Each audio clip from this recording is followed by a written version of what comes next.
A warm welcome to BBC World News. I'm Celia Hatton. Our top stories. President Trump heads to Israel and the Palestinian territories as his first foreign tour continues. He's set to push for peace in meetings with Israeli Prime Minister Benjamin Netanyahu and Palestinian President Mahmoud Abbas. Battling depression, UK scientists say an overactive immune system could be to blame. And thousands fill the streets of the Spanish capital as Real Madrid claim their first La Liga crown in 5 years. Hello, I'm Sally Bundock with the business stories. Hundreds of billions of dollars in the US and jobs, jobs, jobs. The words of President Trump as he signs a mammoth defense deal with Saudi Arabia. But we ask, who are the real winners and losers? And former Royal Bank of Scotland boss Fred Goodwin is expected to face investors in court later for the first time since the bank's near collapse in 2008.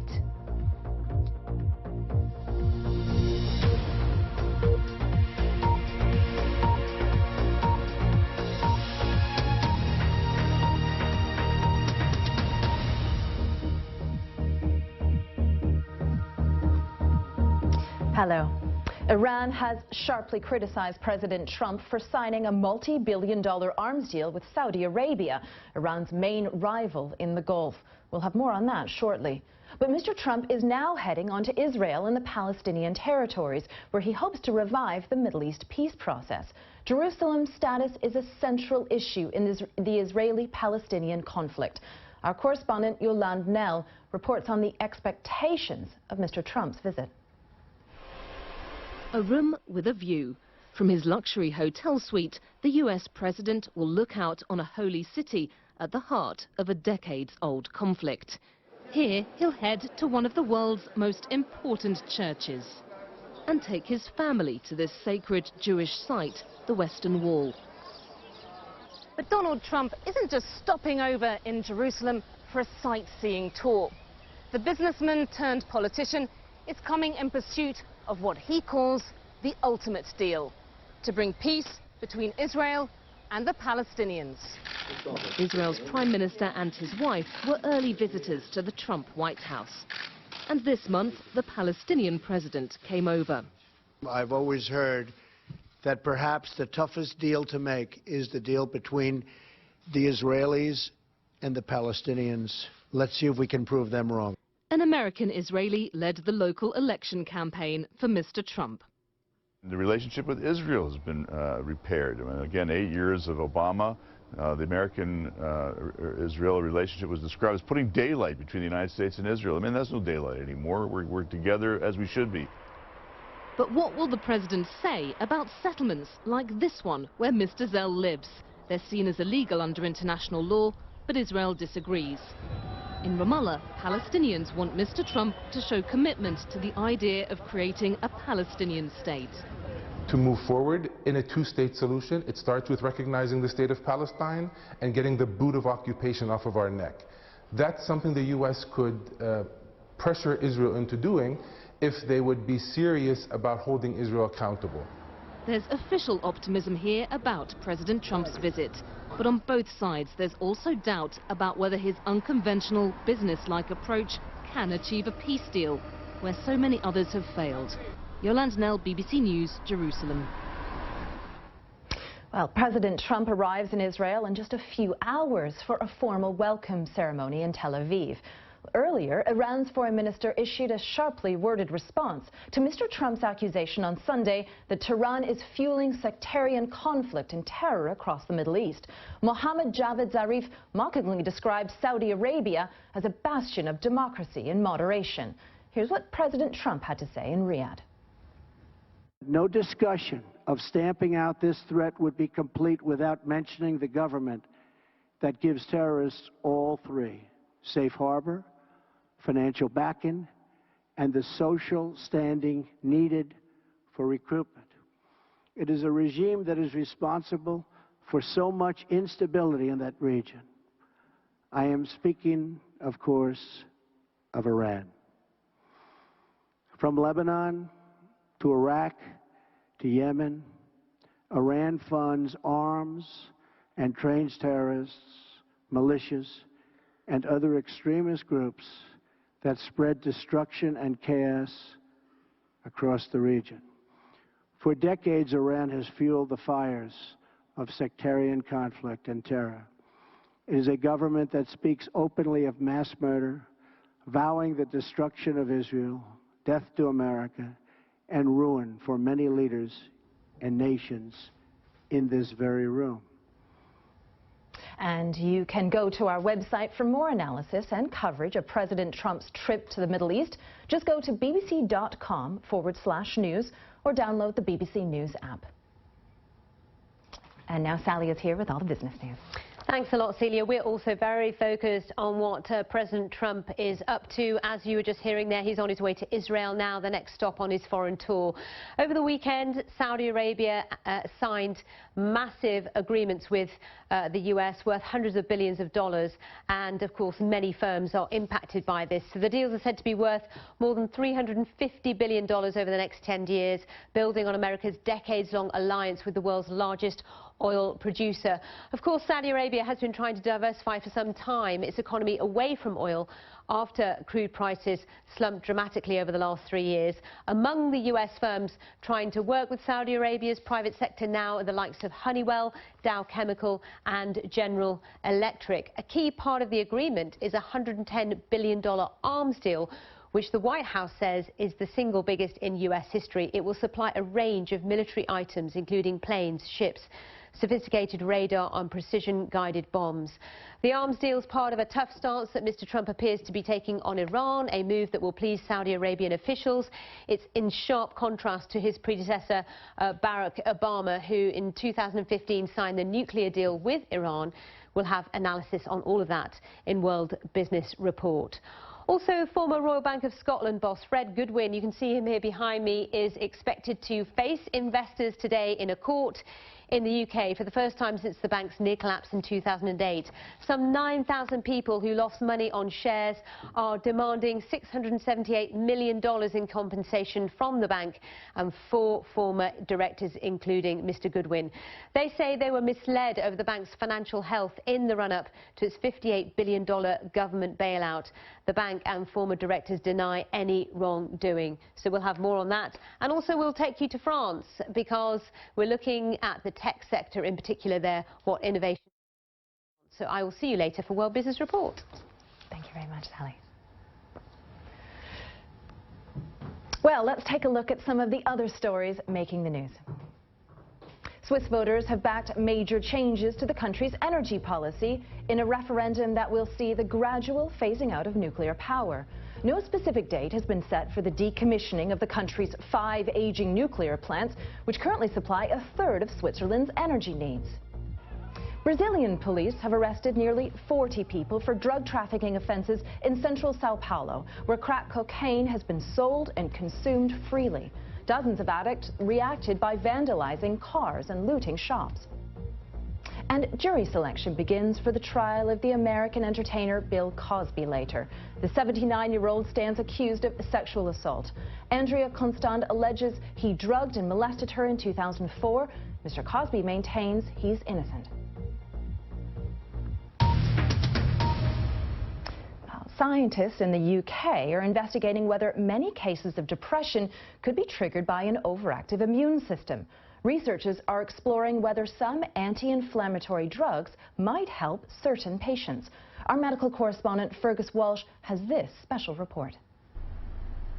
Depression is now the leading cause of ill health and disability worldwide. But around a third of patients who seek help don't respond to drug treatments or talking therapies. So now, scientists are trying a radical new approach. This team at King's College London are examining physical rather than mental causes for depression. In particular, they're looking at whether the immune system, which is designed to defend our bodies, can be a source of psychological harm. Carmini Parianti has spent 20 years investigating the link between the immune system and depression. So we know that stress activates the immune system. It's a physiological response in a situation of danger. However, chronic life adversity switched on the immune system permanently. This affects the brain. It disrupts the connection between the different neurons, and this is what creates the depressive symptoms. Here you can see They're looking for biomarkers in patients' blood and saliva that show inflammation, a sign that the immune system is in overdrive. They're hoping to help patients like Michaela Witten from Brighton. Depression, I think, has always been with me from my teenage years until today. You know, it's been a part of my life. It's been something that has limited my capacity and capabilities, probably progressively more so as you get older as well. Michaela has given tissue samples and is being scanned to see whether her immune system has caused inflammation in her brain. It's part of a Wellcome Trust-funded trial led by Ed Bullmore. He says drugs used for conditions like rheumatoid arthritis could be repurposed. If we can identify the biomarkers that will allow us to predict which patients with depression are most likely to respond to anti-inflammatory drugs, the good news is that there are a lot of anti-inflammatory drugs already available that might turn out to be effective antidepressants. There are several trials underway testing anti-inflammatory drugs for depression. For Michaela, finding a cause which is not in the mind would help change public perception. To be able to say that there are physical causes for depression or other mental health issues, this is immense. It's a massive turnaround, and will definitely go towards combating some of the stigma that we have here around mental health issues. Our medical correspondent Fergus Walsh there. Well, switching over to North Korea now, it's confirmed the country's latest ballistic missile test, a medium-range weapon last tested in February. The country's leader, Kim Jong-un, supervised the launch of the rocket, which flew about 500 kilometers before landing in the Sea of Japan. South Korea's new government said the move had dashed its hopes of forging peace with its neighbor. The UN Security Council will discuss the launch on Tuesday. Steve Evans, our correspondent in Seoul, told me why the latest test is important. It's made big steps forward. It's not quite there yet, certainly not there in terms of a missile that can go across the Pacific and hit the mainland US. But big steps. 2 successful missile launches now in the space of a week. Different missiles, but both of them clearly successful, accepted as successful by Japan, the US and South Korea. Kim Jong-un says it's successful, but more importantly than that, he says go out and make them. Make lots of them because they work, this particular missile. 2 other significant developments. Pictures were sent back from space from this missile, which seem to indicate that they're making progress on being able to get a missile out of the atmosphere and back in. And that matters because if you want an intercontinental ballistic missile, you've got to be able to do that. It's got to get out and get back in one piece. The other thing is this was a solid fuel missile. Solid fuel missiles can be fired up very, very quickly. So it's fired from a truck. It can be launched very quickly. All that means it's very, very hard to detect the thing just before launching. So the UN Security Council is meeting on Tuesday to discuss this latest test. But what can the UN really do at this point? In truth, not very much, actually. Mr. Trump pins his hopes on China. China could stop the economy of North Korea by turning off the fuel taps. There are indications that gas prices, petrol prices in North Korea are high at the moment, so that may be China just turning them a little bit to say, just remember what we can do. But the truth of the matter is that China is probably not going to bring down that regime because it doesn't want US troops and South Korean troops up on the border on the Yalu River. So we have a new president, we all know that, who's been threatening military action. Previous presidents looked at it and then decided the cost in terms of lives lost with another Korean war would simply be too much and realized that there had to be another tack. Has Mr. Trump done the same? We simply don't know. Steve Evans there. Well, stay with us on BBC News, still to come. 600 meters up and 1,600 meters across, claiming the record for the longest ever High Line walk.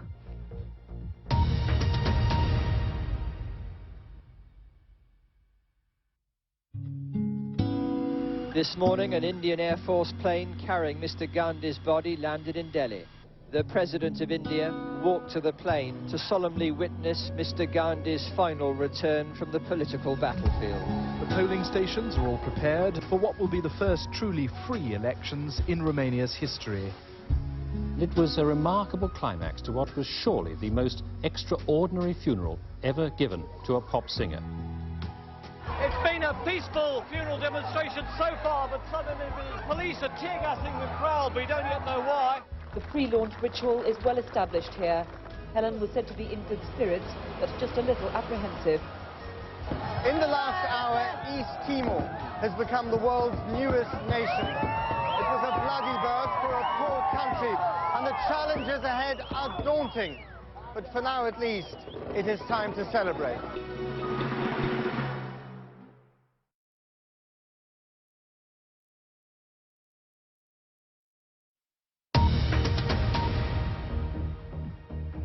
This is BBC World News, the latest headlines.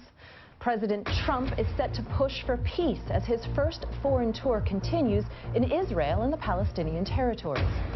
New discoveries by UK scientists suggest depression could be triggered by an overactive immune system. The charity Save the Children is warning that a cholera outbreak in Yemen could soon lead to a major epidemic. Almost 250 people have died of this disease this month alone, with hundreds of suspected cases being reported every day. Sarah Corker reports.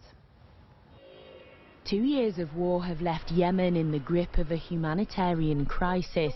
Cities are in ruins, there are severe shortages of food, and more than 2 million young children are malnourished. Now a cholera outbreak has become the latest deadly threat. Hospitals are overwhelmed. I could see myself how difficult the situation has become to provide services in a country that is suffering from conflict and lack of income, and there is an increasing number of patients, including many cholera patients that we've seen in the ward. It's completely full. The disease is spread through contaminated food and water and can kill within hours if left untreated. But the ongoing conflict between the government and the Houthi rebels means that half of Yemen's hospitals have closed, while its ports have been bombed, making it difficult to get aid in. The speed of this cholera outbreak has been described as unprecedented. Almost 250 people have died in the last month, and the charity Save the Children is warning that more than 65,000 cases are expected by the end of June at current rates. Across Yemen, hundreds of cases are being reported every day, with nearly 2 out of 3 suspected of being children under 15. And 18 of the country's 22 provinces are affected. The capital, Sana'a, declared a state of emergency last week with more than 4,000 suspected cases. Uncollected rubbish in the capital has contaminated some water supplies. 14 million people have no access to safe drinking water. The charity says all sides in the conflict should end restrictions on the import of aid immediately and help slow the spread of this easily treatable disease. Sarah Corker, BBC News. Well, moving on to the story of the lawyer who simply vanished in China. In mid-2015, Wang Quanzheng was one of more than 200 lawyers, legal assistants, and human rights activists picked up by the authorities. Almost 2 years on, he's the only one who hasn't been heard of. Our correspondent John Sudworth spoke to the missing lawyer's wife, Li Wenzu, about her family's ordeal. 一丝消息都没有，就是说在这一个时间，这个人突然他就把你这个人就这样失踪了，这是让人特别恐惧、很害怕的一个事情，很残酷的。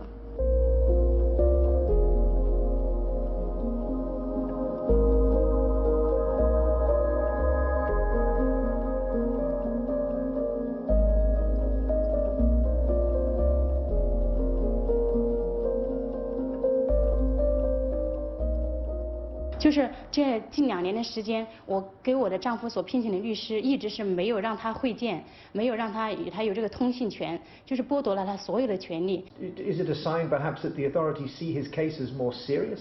我个人认为是我的那个丈夫王全璋，因为他到目前为止就是一点妥协都没有。那709案就是陆续被放出来的这些人，我从他们这些人口中得知，709被抓的这些人普遍的都有被吃药，然后被殴打，这样折磨他们，然后包括他们戴那个工字性的这个镣铐，很就是惨无人道、惨烈的这些酷刑。那当我听到这些酷刑的时候，更加为我的就是丈夫就是一丝消息都没有，更加担心他的这个身体状况。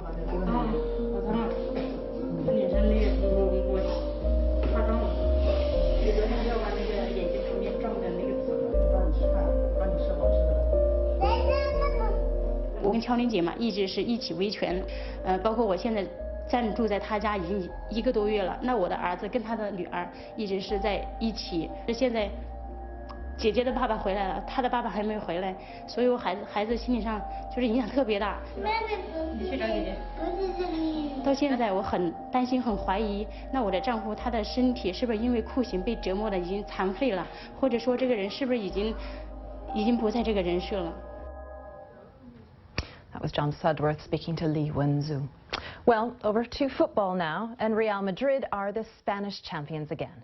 They won their first league title since 2012 after a 2-0 win against Malaga. And so often in recent years, it was Cristiano Ronaldo who started them on the way to the win, his 40th goal of the season, settling any nerves they may have been feeling. Karim Benzema scored the other goal. Their nearest rivals for the title, Barcelona, also won their final game of the season. The win sparked jubilant scenes in the stadium, but also back home in the Spanish capital, where thousands of fans waited until the early hours to see their heroes return. The league victory is the first for coach Zinedine Zidane, who will now hope to lead them to back-to-back Champions League titles in 2 weeks' time. The team who Real will play in the Champions League final next month is Juventus. They also won their domestic league on Sunday. The Italians were 3-0 winners to complete a league and cup double for the 3rd season running. They'll now hope to compete a historic treble for them by winning the Champions League against the Spanish champions. And Chelsea were presented with the Premier League trophy on a day when the home fans waved goodbye to their captain, John Terry. He lifted the trophy alongside Gary Cahill. Terry leaves the club after next week's cup final, following a 22-year stay with them. Terry's not been heavily involved in the playing side this season, but this was still the 15th major honour he's won with the club since joining them as a teenager. Chelsea's opponents in next Saturday's cup final will be Arsenal, but their London rivals failed to make the Champions League for the first time under Arsene Wenger. Their final day victory over Everton wasn't enough to take them to the top 4, as both Liverpool and Manchester City won their final games of the season to stay ahead of them and consign them to a place in the Europa League next season. Well, now, if you have a fear of heights, you may want to look away. Highlining is an extreme sport, very extreme, practiced by just a few brave souls. It involves hundreds of meters of rope suspended from one mountain to another, and a thrill seeker with impeccable balance. One student from Germany has set out to break the world highlining record, as Virginia Landeberg reports. It wasn't breathtaking views over the French Riviera this daredevil was here to see. Walking 1,600 metres along a rope in bare feet, suspended between 2 mountains. This was a challenge for one daredevil with a head for heights. La ligne est très longue, la plus longue du monde. The line is very long, the longest in the world, and I have never crossed such a long line. So for me, it's about endurance, but also it does this, and that's very hard. Au milieu, c'est plus facile. In the middle it's easier, but at the end and in the beginning, it's really hard to do this. 27-year-old student Frederick Kuhner is training to be a maths professor. But in his spare time, he's decided to step up to the highlining world record. The previous record is 800 metres. He's aiming to cover double that distance. Highlining is an extreme sport considered more challenging than the conventional tightrope. That's because the line is not completely taut, and so there's some bouncing and stretching along the way. The view is great. You feel like you're floating in the air. It's quite magical. The strap moves all over the place. It also moves like this. The guys who are going to cross it are sturdy. Balancing hundreds of metres above the ground with friends and fellow enthusiasts anxiously watching, it took this thrill seeker 2 hours to get to the other side and to break the world record. Virginia Langerberg, BBC News. Well, that's a bit crazy, but look at this. A photo of the Canadian Prime Minister, Justin Trudeau, jogging past a high school prom photo session along a waterfront in the western city of Vancouver has gone viral. Mr. Trudeau, known for his sporting finesse, ran past the students dressed in their finest. And you can get in touch with me and the team on Twitter. I'm at Celia Hatton. Thanks for joining us.